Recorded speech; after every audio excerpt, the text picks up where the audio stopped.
Қайырлы күн, дәмді әрі оңай дайындалатын оливье салатының түрін дайындаймыз. Ол үшін сәбіз бен картопты кубиктеп турап мантаваркаға немесе пароваркаға салып пісіріп аламыз. Ең алдымен сәбізімізді турап астына саламыз, одан кейін бетіне картопты саламыз. Салғаннан кейін бетіне тұз себеміз дәміне қарай. Жұмыртқаны да мантаварканың астына салып бірге пісіріп аламыз.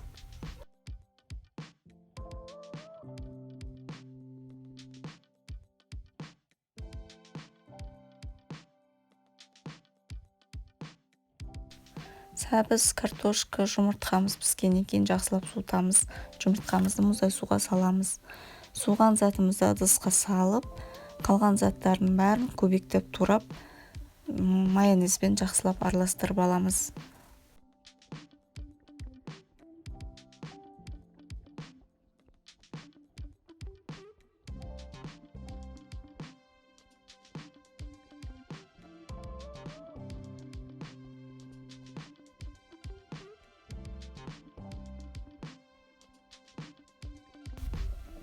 Мінекей салатымыз дайын.